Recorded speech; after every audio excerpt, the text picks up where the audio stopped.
Hello everyone, welcome back to legal education. আজকে আমরা যেটা পড়বো যে কিছু ইম্পর্ট্যান্ট লিগাল ম্যাগজিম। তো আমরা দেখে নিই যে প্রথম ম্যাগজিমটা কী রয়েছে। প্রথম যেটা রয়েছে সেটা হচ্ছে অ্যাক্টাস রিয়াস নন ফেসিট রিয়াম নিসি মেন সিট রিয়া।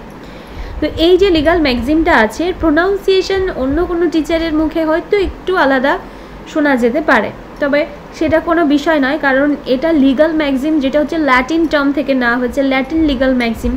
তো সেই কারণে এই ল্যাটিন ভাষাটা যেহেতু আমাদের নিজেদের ভাষা নয়, তো ইন্ডিয়ান টিচারদের মুখে এক একজনের মুখে এক এক রকম প্রোনাউন্সিয়েশন শোনা যেতে পারে। আদারওয়াইজ ইটস ওকে, ঠিক আছে, প্রোনাউন্সিয়েশন একটু আলাদা হওয়াটা কোনো অস্বাভাবিক কিছু নয়। তো দেখো, অ্যাক্টাস রিয়াস নন ফেসিট রিয়াম নিসি মেন সিট রিয়া। তো এই যে ম্যাগজিমটা আছে, এর অর্থ কী? এর অর্থ হচ্ছে the act itself does not make a person guilty unless there is a guilty mind.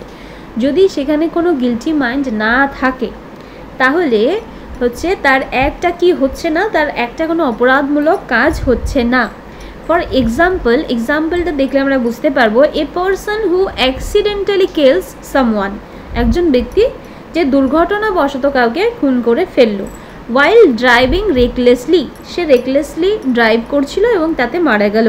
May not be guilty, সে গিলটি নাও হতে পারে। If there was no intention to harm, যদি তার কোনো ইন্টেনশন ছিলই না এই হার্মটা ঘটানোর, এই দুর্ঘটনাটা ঘটানোর। সাপোজ এ গাড়ি চালাচ্ছে এবং বি হচ্ছে এখানে মারা গেল অ্যাক্সিডেন্টে।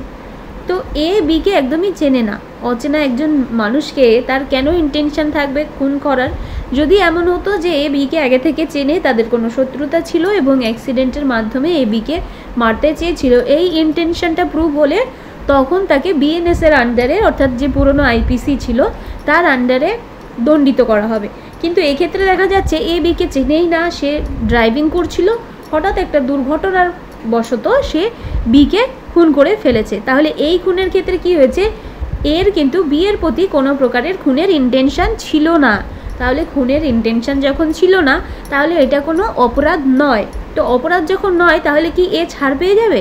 না, এ ছাড় পাবে না। এক্ষেত্রে একে টর্টের আন্ডারে নিয়ে যেতে হবে, যেখানে টর্টের কিছু অংশ অ্যাক্টের মধ্যে চলে গেছে, যেমন মোটর ভেহিকলস অ্যাক্ট। তো সেখানে গিয়ে তাকে এই যে ক্ষতিপূরণ দিতে হতে পারে, বিয়ের ফ্যামিলিকে হতে পারে কি হবে, অর্থাৎ দিতে হবে। এবার বিয়ের যা কিছু ক্ষতিপূরণ দেওয়ার আছে সেটা একে দিতে হবে সেই টর্টের আন্ডারে গিয়ে বা মোটর ভেহিকলস অ্যাক্টের মধ্যে গিয়ে। এখানে আইপিসি বা বিএনএস এটা কিন্তু এর ক্ষেত্রে লাগু হচ্ছে না, কারণ তার কোনো গিলটি মাইন্ড ছিলই না, এটা একটা দুর্ঘটনা। তো দুর্ঘটনা হলেও মানুষের ড্যামেজ দিতে হয় কিছু কিছু ক্ষেত্রে, যেরকম টর্ট, বিভিন্ন রকমের টর্টের ক্ষেত্রে।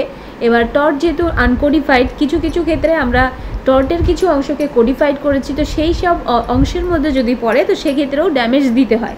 তো এর হচ্ছে কি আছে যে একেও এই বিকে ড্যামেজ দিতে হবে। এবার বি না থাকলে তার লিগাল রিপ্রেজেন্টেটিভকে দিতে হবে। তো সেইটা একটা আলাদা বিষয়। আমরা এখানে যে পড়ছি যে ক্রিমিনাল লয়ের মধ্যে, তাহলে একে আমরা নেব না, কারণ এখানে তার কোনো ইন্টেনশনই ছিল না বিকে হত্যা করার। ঠিক আছে, এই লিগাল ম্যাগজিমটা খুবই ইম্পর্ট্যান্ট, অবশ্যই তোমরা পড়বে। তো এই রকম ধরনের আরও ভিডিও দেখার জন্য অবশ্যই লিগাল এডুকেশন চ্যানেলকে তোমরা সাবস্ক্রাইব করে রেখো। আমাদের লিগাল এডুকেশন চ্যানেল কিন্তু আগেও ছিল, পরে কোনো কারণে চ্যানেলটি ডিলিট হয়ে যায়, তো আবার আমরা নতুন করে শুরু করেছি, একটা নতুন উদ্যোগ নিয়েছি। তো তোমরা অবশ্যই চ্যানেলটি সাবস্ক্রাইব করে রাখো আর পাশে থেকো। কমেন্ট করো কোন বিষয়ে, কোন টপিকের উপরে তোমরা ভিডিও চাইছো, কোন কোন টপিক অ্যাকচুয়ালি আমরা স্টাডি রিলেটেড ভিডিও করতে চাইছি। তো এখানে কোনো রকমের ওই ইনফরমেশন টাইপের ভিডিও হয়তো হবে না। তো তোমরা চাইলে যে টপিকটা জানতে চাও কোনো সাবজেক্টের উপরে, সিপিসি, আইপিসি, বিএনএস, যাই চাও না কেন, তোমরা সেই টপিকটা এখানে উল্লেখ করতে পারো কমেন্টের মধ্যে দিয়ে, ঠিক আছে?